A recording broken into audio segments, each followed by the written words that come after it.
Welcome, bros and brosephines. My name's Albert von Stollen, and today I'm gonna talk about Taisho Otome Otogibanashi. Specifically, my review and reactions on episode 1. Before further ado, let's go! Last time, I talked about what could happen once Taisho Otome Otogibanashi gets an anime. The anime adaptation of Taisho Otome was released yesterday and watched it online subbed. This was because Funimation decided to do the subs. Hopefully, we should be getting more Sorezure Children dub and less controversy. No more Dragon Maid nor Prison School dubs, please. All that being said, I'm gonna go for the review first. In this week's episode, we the viewers are introduced to the main character of the show. The word pessimist greets us first before introducing our man Tamahiko Shima. We get his origin as a rich dude who lost 3 things in a car accident: his mom, the use of his right hand, and his dad's trust. As Tamahiko's dad sees no use in having a crippled son lying around, he sends our man to a house owned by the Shima family to just lay down and rot. The use of dark colors and skulls brings home the feel of hopelessness of Tamahiko to the viewer. Not only is he depressed, he's passively suicidal. But wait! Who's this? Why is this person wearing white clothes? Tamahiko, looking at what appears to be nothingness, adds to the feel that he's suicidal. Someone's knocking at the door and Tamahiko opens it. The girl in white introduces herself as none other than Yuzuki, Tamahiko's fiancé. Suddenly, things are looking bright.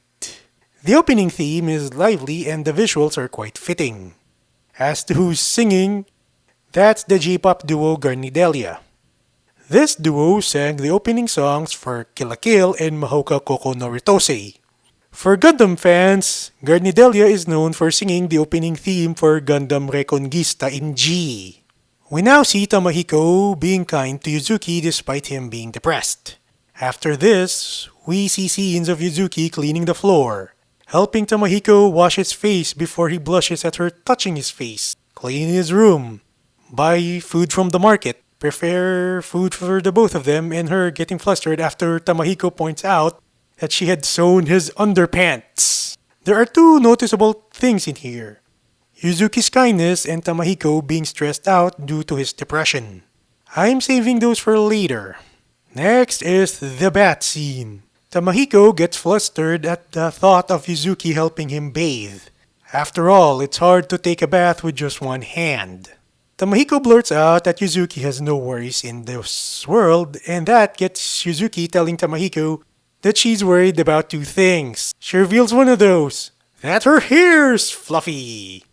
Our man's laughing at this and Yuzuki's all happy about it before Tamahiko tells her to leave. This episode follows the first 2 chapters of the manga while having elements of the 2 bonus chapters, 8.5 and 16.5, being placed into it. First, we're gonna go for chapter 8.5. We see a flashback of Yuzuki when she was in an all-girls school. We get scenes where she's with her classmates eating at the dorm and mending one of her classmates' uniforms before telling them that she's getting married to the son of a moneylender to pay back her family's debt.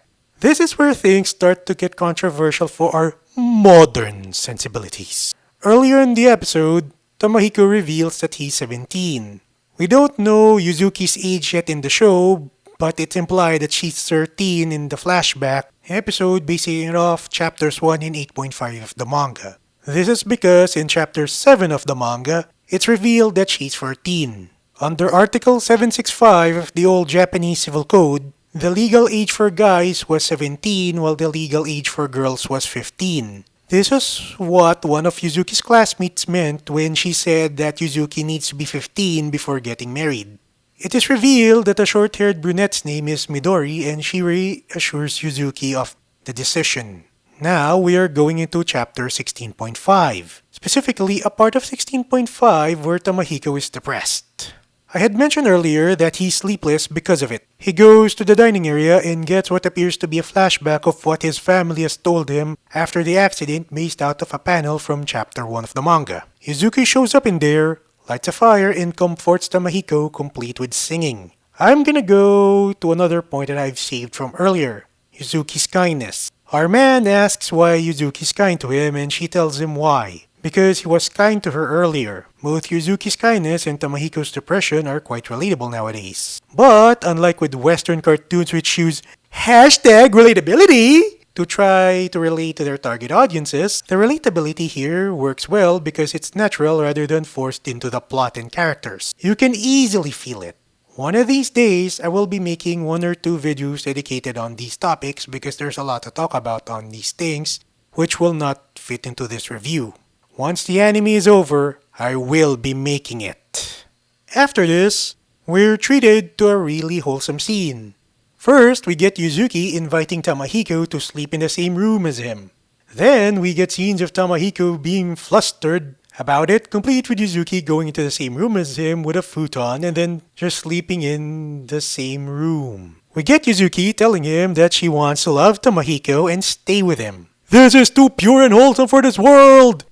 We're only at the first episode, no less! After this, we get a scene where Tamahiko and Yuzuki are eating breakfast on New Year's Day, implying that the scene from earlier was on New Year's Eve. The ending theme is more of an upbeat slice of life thing. As to who's singing, that's the voice actor and singer Shunichi Toki. This guy voiced characters such as Idol Master M's Kei Suzuki, Demon Slayer's Kiyoshi, and Hanako-kun's Aoi Akane. As to my impressions of the episode, it's quite good actually. The lighting contrasts between dark for Tamahiko's depression and bright for Yuzuki's kindness. It conveys those two moods properly. The story so far is a really good slice of life and Yuzuki's kindness is quite relevant along with Tamahiko's depression. I recommend this episode especially right now when the whole world is going insane, especially in terms of the genders. Stay tuned for next week as I'll review episode 2.